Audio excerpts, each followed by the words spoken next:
नमस्कार, स्वागत है आपका कृषि दर्शन में। आपके साथ मैं हूं अंजू सिंह। कृषि दर्शन आपका अपना कार्यक्रम जहां आपको मिलती है कृषि जगत से जुड़ी हुई तमाम नई जानकारियां। और इसी सिलसिले में हमेशा की तरह आज फिर शुरुआत करेंगे विज्ञान और किसान से। उसके बाद बात करेंगे हमारे दूसरे सेगमेंट यानी कृषि स्टार्टअप की, और अंत में दिखाएंगे फार्मिंग इंडिया। तो चलिए शुरुआत करते हैं आज के कृषि दर्शन की। सबसे पहले नजर विज्ञान और किसान पर।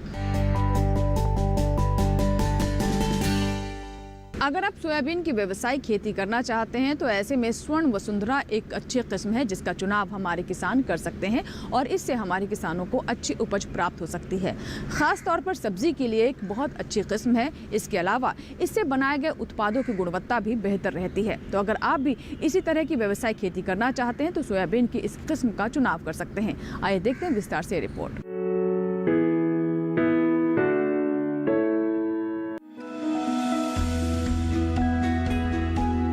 वेजिटेबल सोयाबीन एक तरह की फलीदार सब्जी है।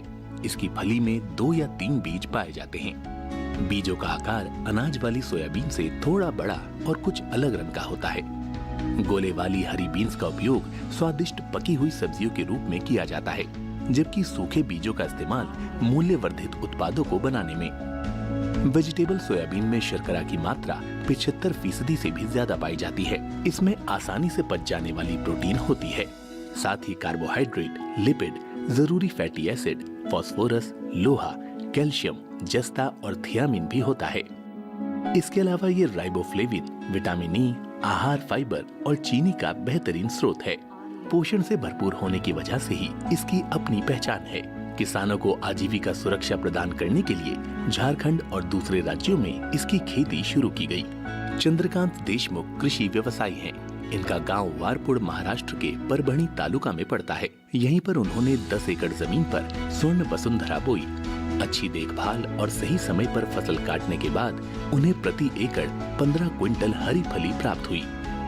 अनुभव बताते हैं कि 1 एकड़ स्वर्ण वसुंधरा बोने पर कुल लागत 30,000 रुपए आती है। इसमें भूमि का पट्टा मूल्य, खेत की तैयारी, खाद और उर्वरक, सिंचाई, कीटनाशक और कटाई वगैरह पर आने वाले तमाम खर्च शामिल हैं।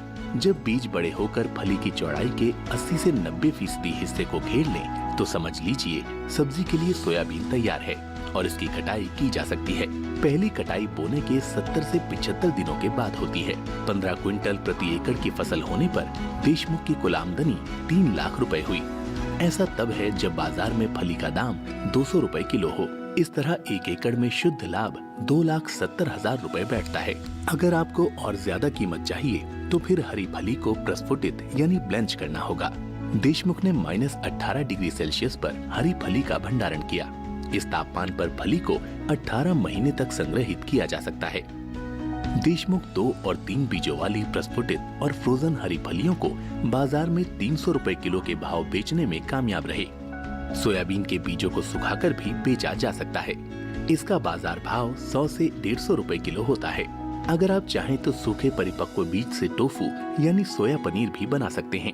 स्वर्ण वसुंधरा के 1 क्विंटल अनाज से 225 किलो सोया पनीर बनता है, जिसमें 13,000 रुपए की लागत और 54,000 से भी ज्यादा का शुद्ध लाभ कमाया जा सकता है। इसके अलावा भुने हुए अनाज से अच्छी क्वालिटी का सत्तू बनता है। 8 घंटे तक पानी में भिगोने के बाद अनाज का सेवन पौष्टिक भोजन के रूप में भी किया जाता है। स्वर्ण वसुंधरा के अनाज से सोया दही, छेना, आइसक्रीम और गुलाब जामुन तैयार किए जा रहे हैं।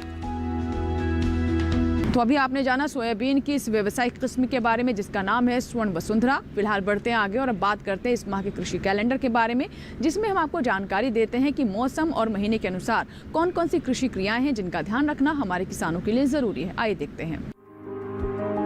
ये मौसम टमाटर की हल्की सिंचाई के लिए अनुकूल है। खेत में नमी बनाए रखने के लिए 5 से 6 हल्की सिंचाई जरूरी है। फसल को घास पात से साफ करने के लिए 2 से 3 निराई गुड़ाई का कार्य करें। टमाटर के रोगग्रस्त पौधों को उखाड़कर जमीन में दबा दें। फल छेदक और झुलसा रोग की निगरानी करें और बचाव हेतु उचित कीटनाशक का छिड़काव करें। तो ये था इस माह का कृषि कैलेंडर। इसी के साथ ही वक्त है एक छोटे से ब्रेक का। कहीं मत जाइएगा, ब्रेक के बाद भी कृषि दर्शन जारी रहेगा।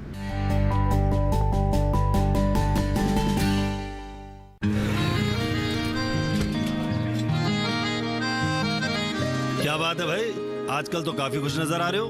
क्यों ना हो, अब मैं ऑर्गेनिक खेती जो कर रहा हूँ ये पूरा प्राकृतिक है, ऑर्गेनिक है। इसमें हमारे खेत, हमारी फसल और हमारी जेब सब फायदे में होते हैं और इसमें लागत भी कम है। जी हाँ, आप भी ऑर्गेनिक खाद का प्रयोग करें, अपनी फसल और मिट्टी को तंदुरुस्त बनाएं और आपकी आमदनी में इजाफा करें। अधिक जानकारी के लिए किसान call centre toll free number 1800-180-1551 पर कॉल करें और लॉग ऑन करें kisan.gov.in और farmer.gov.in। कृषि और किसान कल्याण मंत्रालय द्वारा किसान हित में जारी।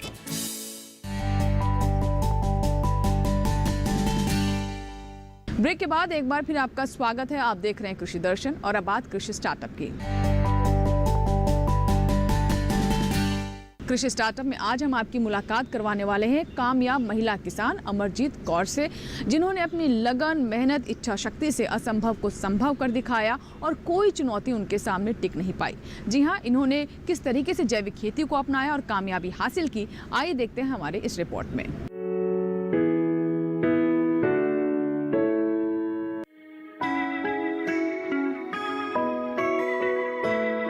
हरियाणा की रहने वाली प्रगतिशील महिला किसान हैं।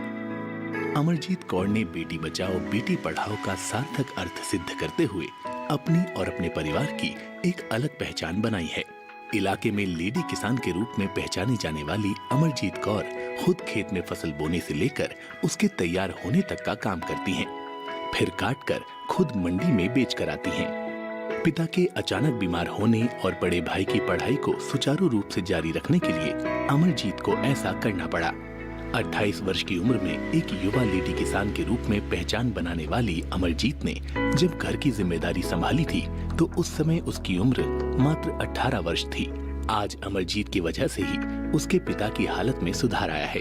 परिवार पिता के इलाज और आर्थिक स्थिति में उलझ गया और खेती जिससे परिवार चलता था वो ठप हो रही थी।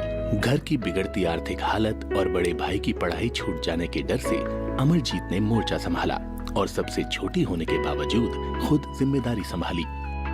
ट्रैक्टर चलाना, खेती करना सीखकर परिवार को दिक्कतों से बाहर निकालने की ठानी। उस समय उन्हें खेती की बिल्कुल जानकारी नहीं थी। आस पड़ोस के लोगों की मदद से थोड़ा बहुत खेती करते करते आज वो इतना सीख गई हैं कि अब गांव के लोग उससे पूछकर खेती करते हैं। वो खेत संभालती हैं, उसके बाद पशुओं को चारा डालती हैं, वह खाना बनाती हैं। अब कुछ समय से उन्होंने ऑर्गेनिक खेती भी शुरू की है। अमरजीत के पास 3.4 हेक्टेयर खेत हैं, जिसमें सिंचाई की सुविधा भी उपलब्ध है। वो अपने खेत में पारंपरिक फसलें उगाती हैं। उनके पास भैंसों के साथ छोटी इकाई भी है।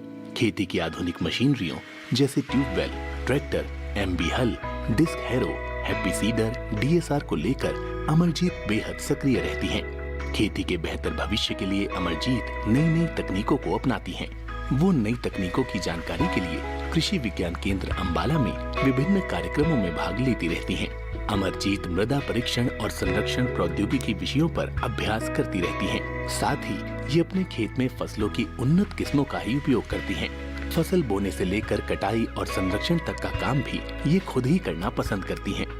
अमरजीत फसल कटाई के बाद फसल को बेचने के लिए मिल व मंडी में भी जाती हैं। वहाँ भी अमरजीत को विशेष सम्मान मिलता है। अमरजीत को जिला स्तर पर कई महत्वपूर्ण पुरस्कार मिले हैं। इनकी सक्रियता, ईमानदारी और कड़ी मेहनत ने उनकी सफलता में योगदान दिया है। इन्हें एक प्रगतिशील फार्म महिला और मास्टर के रूप में मान्यता प्राप्त है। ये जिले में किसानों के लिए ट्रेनर के रूप में भी काम करती हैं। वहाँ की महिलाएं उनकी दिखाई राह पर चलती हैं। तो ये थी हमारी महिला किसान अमरजीत कौर की कामयाबी की कहानी। फिलहाल बढ़ते हैं आगे और अब बात करते हैं किसानों के सवाल और विशेषज्ञ की जवाब की।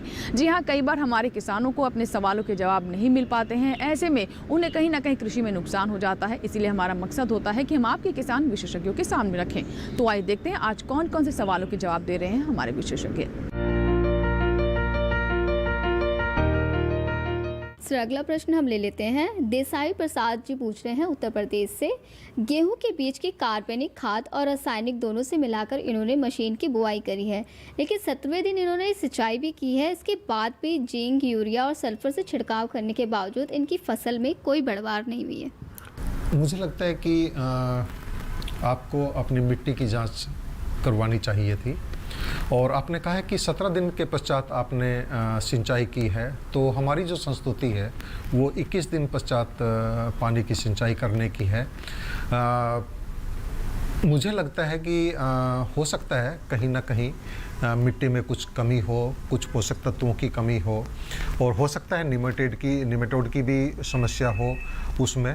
तो आप जो आपकी मिट्टी है उसकी जांच करवाइए, और उसकी जांच के उपरांत ही आप उसमें जो खाद हैं उनका इस्तेमाल कीजिए, ताकि आप उचित मात्रा में खाद का इस्तेमाल करें, और यदि कोई दूसरी कमी हो तो उसका भी आप उपाय करें उसमें। तो ये थे हमारे विशेषज्ञ के जवाब। हमारी कोशिश होती है कि किसानों के ऐसे सवालों के जवाब हम इस कार्यक्रम के माध्यम से देते रहें। इसी के साथ ही वक्त हुआ एक छोटे से ब्रेक का। ब्रेक के बाद जब वापस आएंगे तो बात करेंगे फार्मिंग इंडिया की। कहीं मत जाइएगा, देखते रहें कृषि दर्शन।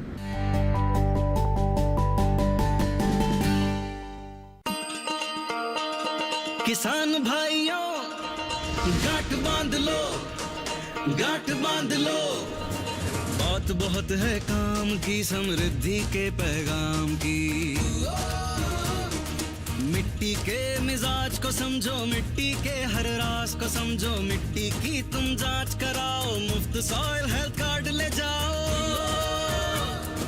कभी मुनासिब बीज लगाओ, सही किस्म की खाद ले आओ, जितनी जरूरी उतनी डालो, सही मात्रा खुद पहचानो, इसको अपना मंत्र बना लो, मिट्टी की सेहत को जानो। बात बहुत है काम की, कम लागत अधिक वरदान की। किसान भाइयों, गांठ बांध लो, आज ही मिट्टी की जांच कराएं। राज्य सरकार के कृषि अधिकारी से संपर्क करें और मुफ्त में सॉइल हेल्थ कार्ड पाएं। कृषि और किसान कल्याण मंत्रालय द्वारा किसान हित में जारी। ब्रेक के बाद एक बार फिर आपका स्वागत है। आप देख रहे हैं कृषि दर्शन। चलिए अब बात करते हैं फार्मिंग इंडिया की। फार्मिंग इंडिया में हम आपको बताते हैं 3 नए कृषि कानूनों के बारे में कि कैसे हमारे किसानों के जीवन में इससे सकारात्मक बदलाव आ सकते हैं, उन्हें अपनी उपज का सही भाव मिल सकता है, उपज बेचने के बेहतर विकल्प उनके सामने होंगे और साथ ही उनकी आय में वृद्धि होगी। तो आइए जानते हैं 3 नए कृषि कानूनों के बारे में।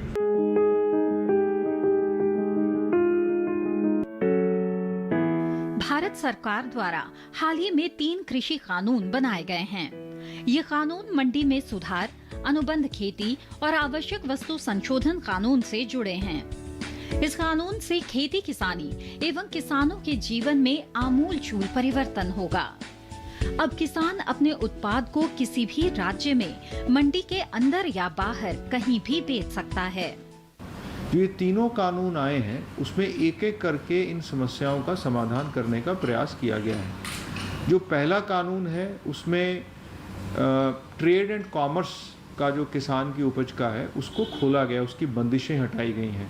किसान अब नए कानून को आने के बाद मंडी में भी अपनी उपज बेच सकता है अगर मंडी में उसको अच्छा मूल्य मिले, पर मंडी के बाहर भी किसी वेयर हाउस से, किसी प्रोसेसर की फैक्ट्री के ऊपर, किसी अन्य राज्य के व्यापारी को जो बहुत अच्छा मूल्य दे रहा हो, या ई ट्रेडिंग प्लेटफॉर्म पे, इन सभी वैकल्पिक संस्थाओं में, वैकल्पिक व्यवस्थाओं में भी अपनी उपज को बेच पाएगा। जिसका अर्थ है कि जो पहले उसको सुविधा उपलब्ध थी, मंडी की सुविधा, एमएसपी पर बेचने की सुविधा, वो तो है ही, उसके अलावा अन्य विकल्प खुलने से अगर उसको अच्छा मूल्य किसी अन्य विकल्प से मिलता है तो वो मूल्य को ले पाएगा और ज़्यादा से ज़्यादा कीमत में अपनी उपज को बेच पाएगा। राजधानी दिल्ली में स्थित विज्ञान भवन में केंद्रीय कृषि एवं किसान कल्याण मंत्री नरेंद्र सिंह तोमर की किसान संगठनों के प्रतिनिधियों से मुलाकात हुई और अगले स्तर की इस बैठक में महत्वपूर्ण बिंदुओं पर चर्चा हुई। क्या कुछ रहा, आइए देखते हैं इस रिपोर्ट में। माननीय कृषि मंत्री श्री नरेंद्र सिंह तोमर, रेल मंत्री श्री पीयूष गोयल और वाणिज्य और उद्योग राज्य मंत्री श्री सोम प्रकाश जी ने दिनांक 30 दिसंबर 2020 को विज्ञान भवन नई दिल्ली में किसान संगठनों के प्रतिनिधियों से छठे दौर की वार्ता की। माननीय कृषि मंत्री ने किसान संगठनों के प्रतिनिधियों का स्वागत किया और किसानों को सशक्त बनाने के लिए कृषि क्षेत्र में किए गए सरकार के प्रयासों से पुनः अवगत कराया। कृषि मंत्री ने किसान संगठनों के प्रतिनिधियों को आंदोलन शांतिपूर्ण एवं अनुशासनात्मक तरीके से किए जाने पर धन्यवाद दिया। किसान प्रतिनिधियों से अनुरोध किया कि उनकी परेशानियों को ध्यान में रखते हुए सरकार किसानों के मुद्दे पर समाधान करने हेतु हर संभव प्रयास करने के लिए तत्पर है। किसान संगठनों के प्रतिनिधियों ने भी कृषि सुधार कानूनों से संबंधित मुद्दों पर सरकार के समक्ष अपने विचार रखे, जिस पर सरकार ने उन्हें योग्य निर्णय लेने का आश्वासन दिया। किसान यूनियन के साथ चर्चा हुई और भारत सरकार के 2 कानून नए और 1 संशोधन, ऐसे जो 3 कानूनों के बारे में चर्चा चलती है, उस पर हम लोग चाहते थे कि यूनियन क्लॉज वाइज चर्चा करें, जिससे कि उसमें से रास्ता निकालने में आगे बढ़ सके। इसी पर बात चलती रही। थोड़ा बहुत बात एमएसपी पर भी हुई, लेकिन आज हम कोई निर्णय तक नहीं पहुंच सके और इसलिए यूनियन और सरकार दोनों ने मिलकर तय किया कि 8 तारीख को पुनः 2 बजे बैठेंगे और इस चर्चा को आगे बढ़ाएंगे। चर्चा में स्वाभाविक रूप से माहौल अच्छा था, लेकिन एक्ट रिपील पर अड़े रहने के कारण कोई रास्ता बन नहीं पाया। लेकिन मुझे आशा है कि जिस प्रकार की बातचीत आज हुई है, उस हिसाब से अगली बैठक में सार्थक चर्चा होगी और संभवतः हम लोग समाधान तक पहुंच पाएंगे। कृषि के क्षेत्र को गति देने के लिए एग्रीकल्चर इंफ्रास्ट्रक्चर फंड तैयार किया गया है। क्या विशेष इसमें आइए डालते हैं नजर।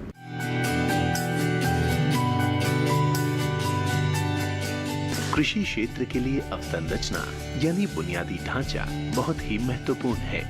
आंकड़े बताते हैं 15 से 20% उपज खरीदार तक पहुंचने से पहले ही बर्बाद हो जाती है। बर्बादी के बड़े कारणों में भंडारण की सही व्यवस्था का अभाव और प्रसंस्करण इकाइयों की कमी है। कृषि अवसंरचना जितनी मजबूत होगी, बर्बादी उतनी ही कम होगी। 1 लाख करोड़ की धनराशि ग्रामीण क्षेत्रों में भंडार गृहों, शीत गृहों, पैक हाउस के निर्माण और उनके विकास के अलावा बाजार व्यवस्था को दुरुस्त करने पर खर्च होगी। इसके साथ साथ प्रसंस्करण इकाइयां, निजी उद्यम, किसान उत्पादक संगठन और प्राथमिक कृषि ऋण समितियां, विपणन सहकारी समितियां भी इसका लाभ ले सकती हैं। साथ ही संयुक्त देयता समूह, बहुउद्देशीय सहकारी समितियां, कृषि उद्यमी, स्टार्टअप और संग्रहित अवसंरचना प्रदाता भी इसके हकदार होंगे। केंद्रीय एजेंसियां, राज्य एजेंसियां या स्थानीय निकायों की ओर से प्रायोजित सार्वजनिक निजी भागीदारी परियोजनाएं भी इस योजना का हिस्सा बन सकती हैं। कृषि अवसंरचना कोष असल में मध्यम या लंबी अवधि के ऋण की सुविधा प्रदान करता है। खास बात यह है कि सभी तरह के ऋणों में हर साल 2 करोड़ रुपए की सीमा तक ब्याज में 3% की छूट दी जाएगी। ये छूट अधिकतम 7 साल के लिए होगी। इसके अलावा 2 करोड़ रुपए तक के ऋण के लिए क्रेडिट गारंटी कवरेज भी उपलब्ध होगा। पुनर्भुगतान के लिए ऋण स्थगन कम से कम 6 महीने और ज्यादा से ज्यादा 2 साल के लिए हो सकता है। विशेषज्ञों का कहना है कि खेती और कृषि प्रसंस्करण आधारित गतिविधियों के लिए औपचारिक ऋण सुविधा ग्रामीण इलाकों में रोजगार के कई अवसर उत्पन्न करेगी। और अब आपको बताते हैं मोबाइल ऐप के बारे में। जी हाँ, इस भाग में हम आपको नई कृषि ऐप्स के बारे में जानकारी देते हैं ताकि हमारे किसान उनसे जुड़ सके और सही जानकारी उन्हें प्राप्त हो सके, इसका लाभ उठा सके। तो आइए जानते हैं आज किस कृषि ऐप के बारे में हम आपको जानकारी दे रहे हैं। ICAR NRCO के निदेशक और उनकी टीम ने आर्किडोपीडिया एंड्रॉइड एप्लीकेशन विकसित किया, जो एक ऑफलाइन ऐप है जिसमें नॉर्थ ईस्ट रीजन के 56 ऑर्किड और देसी ऑर्किड्स की 172 प्रजातियां शामिल हैं। अभी ये एप्लीकेशन अंग्रेजी भाषा में है, लेकिन आगे हम स्थानीय भाषाओं को शामिल करेंगे। हम ऑर्किड रिकॉर्ड को अपडेट करेंगे और ऑर्किड के बारे में इसकी विशेषताओं और मात्रा को बढ़ाएंगे। और अब बात करते हैं मौसम आधारित कृषि सलाह के बारे में। जी हाँ, मौसम और कृषि का सीधा रिश्ता है, इसलिए बहुत जरूरी है कि हमारे किसान मौसम की चाल पर नजर रखें। आज और कल हिमाचल प्रदेश और उत्तराखंड में घने कोहरे की संभावना, बारिश के भी हैं आसार। पंजाब, हरियाणा और दिल्ली में 2 दिन बरसेंगे बादल, छाया रहेगा काफी घना कोहरा। 2 दिन पंजाब, हरियाणा और दिल्ली में दिन सबसे ठंडा रहने के आसार। उत्तर प्रदेश में 2 दिन इक्का दुक्का स्थानों पर भी घने कोहरे का अनुमान। कल पश्चिमी उत्तर प्रदेश में कहीं कहीं बारिश की भी संभावना। पश्चिमी मध्य प्रदेश में कुछ स्थानों पर बरस सकते हैं बादल। कल पश्चिमी मध्य प्रदेश में बिजली की चमक के साथ चलेंगी तेज हवाएं। उत्तरी राजस्थान में घना कोहरा और पूर्वी राजस्थान में बारिश के आसार। और अब बात कर लेते हैं मंडी भाव की। जी हाँ, दिखाते हैं आपको अलग अलग मंडियों में कैसे रहे अलग अलग जिन्सों के भाव। हमारे किसान मंडी भाव पर लगातार नजर रखते हैं ताकि उन्हें अच्छे भाव प्राप्त हो सके। तो आइए देखते हैं मंडी भाव। उत्तर प्रदेश की अलीगढ़ मंडी में मक्का का भाव 1850 रुपए प्रति क्विंटल दर्ज किया गया। वहीं लखीमपुर मंडी में इसका भाव 1600 रुपए प्रति क्विंटल रहा। गोंडा मंडी में मक्का का भाव 1610 रुपए प्रति क्विंटल दर्ज किया गया।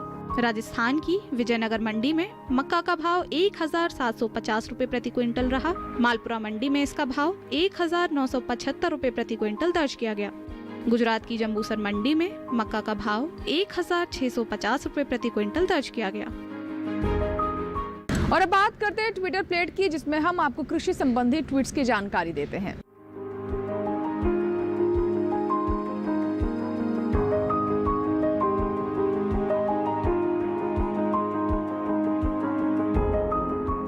इसी के साथ ही आज के कृषि दर्शन में फिलहाल इतना ही। अगर आपके कोई सुझाव हैं, आप हमें पत्र लिखना चाहते हैं तो आप हमारा पता नोट कर लें। हमारा पता है कृषि दर्शन, कमरा नंबर 58, CPC, दूरदर्शन, खेलगांव, नई दिल्ली 110049। अगर आप चाहें तो हमें ईमेल भी कर सकते हैं। हमारा ईमेल ID है krishidarshan@gmail.com। आज के लिए इतना ही। उम्मीद करते हैं कार्यक्रम में जो जानकारियां हमने आप तक पहुंचाई हैं हमारे किसान उनका जरूर लाभ उठाएंगे। इसी के साथ ही दीजिए इजाजत, लेकिन कृषि दर्शन के अगले अंक में फिर होगी आपसे मुलाकात। तब तक के लिए नमस्कार।